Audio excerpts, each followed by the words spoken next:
Welcome back to Chatbots Behaving Badly, where we interrogate the shiny stuff that keeps gumming up the gears of real work. Today's episode is a love letter to a brand new office villain, AI-generated Workslop, the immaculate memo that says nothing, the slide deck that looks senior but thinks junior, the email that reads like it went to business school and dropped out during midterms. Harvard Business Review gave it a name, and lucky us, now we can measure how much of our lives it's stealing. Spoiler, a lot. This is The Polished Nothingburger, How AI Workslop Eats Your Day, written by Marcus Brinsa, narrated by Brian C. Lucian. Chatbots Behaving Badly is a research initiative in collaboration with Psychori Incorporated. Let's define it. Workslop is text that masquerades as finished work. It's formatted, it's confident, it's syntactically gorgeous, and it doesn't advance the task.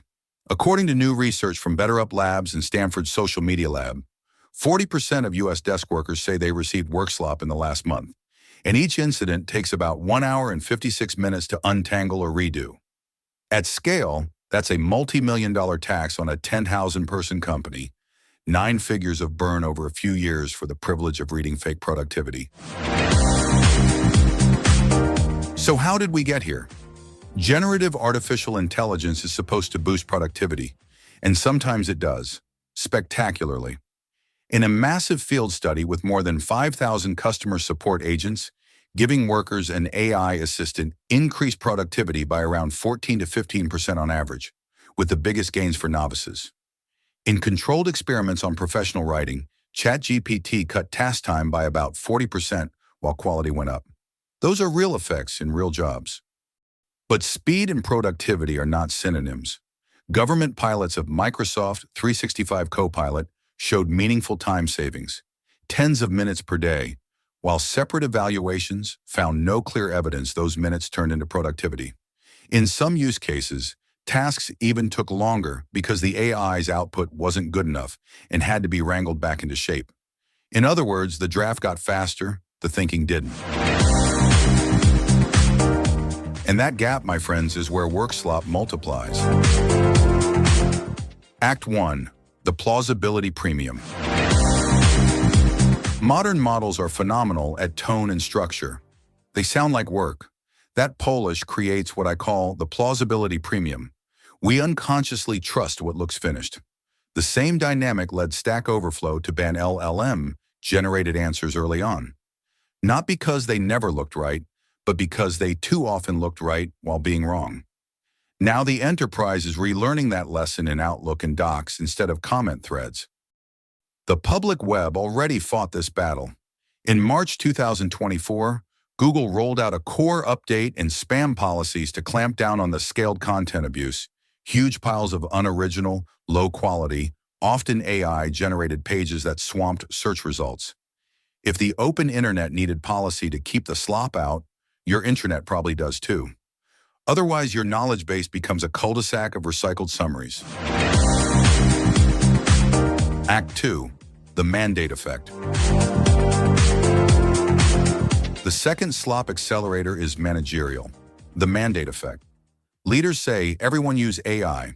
Usage doubles, ROI doesn't. A widely cited MIT project NANDA report finds about 95% of enterprise generative AI initiatives show no measurable return. Not because AI can't work, but because pilots never connect to customer value or a redesigned workflow. We scaled access before we scaled sense-making. Act 3, trust, time, and the $9 million email. Back to the data. The HBR BetterUp Stanford study doesn't just count minutes, it measures reputation. People who send Workslop are perceived as less creative, capable, and reliable. That's a career penalty attached to an autocomplete. Meanwhile, recipients spend nearly 2 hours per incident fixing it, roughly $186 per employee per month in hidden cost. Multiply that by headcount, and Workslop becomes a line item you never budgeted for. It's not that AI is lazy. It's that we're shipping first drafts with a really nice suit on. Act 4. When organizations train on their own slop. There's a deeper risk. On the research side, scientists have shown what happens when models are trained repeatedly on their own synthetic output. Model collapse.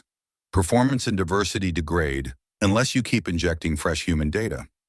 One team labeled the syndrome model autophagy disorder, yes, MAD, because the model effectively eats itself.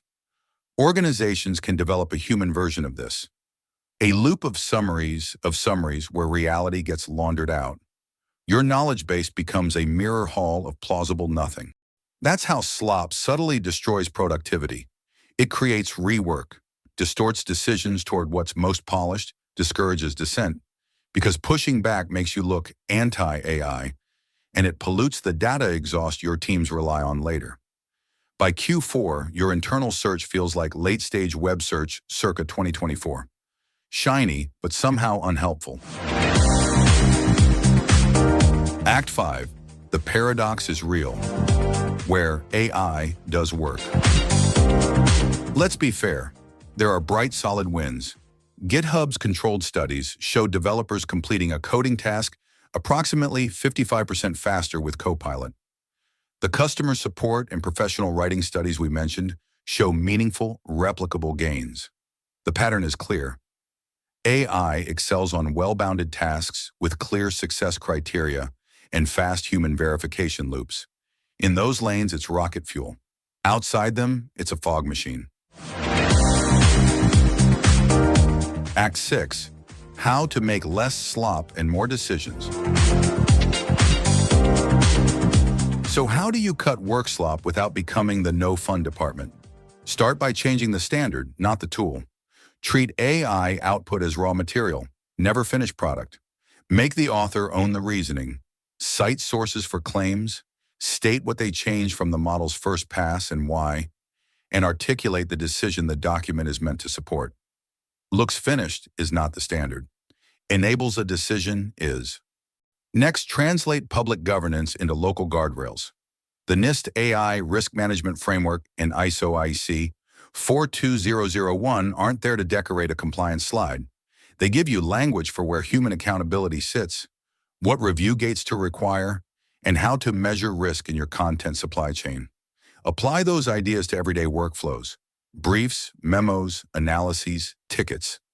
If you can't audit it, don't let it through. Then, do the unsexy work of task selection. For each team, pick a handful of narrow, high-leverage use cases. Define the metric the AI must move, the review step that catches errors, and the cut line for quality. Track it. If the metric doesn't move, you don't scale. You don't need an AI strategy.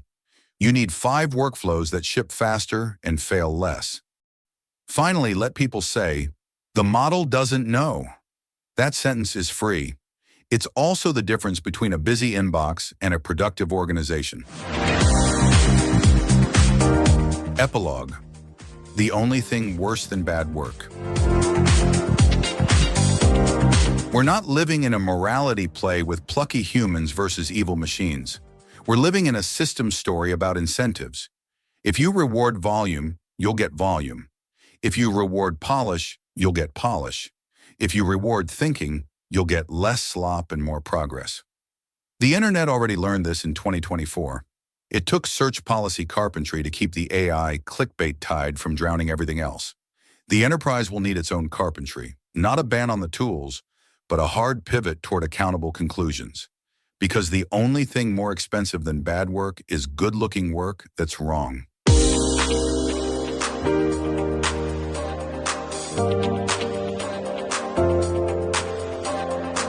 That's it for today's show.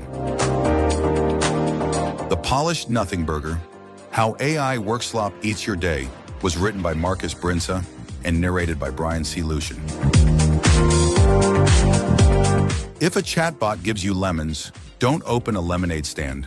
Ask who planted the orchard. If this episode helped you name the problem, send it to a manager who's drowning in beautifully formatted nothing. Chatbots Behaving Badly is a research initiative in collaboration with Psychori Incorporated. New episodes drop every Tuesday, everywhere you get your podcasts. So, I'll see you next Tuesday.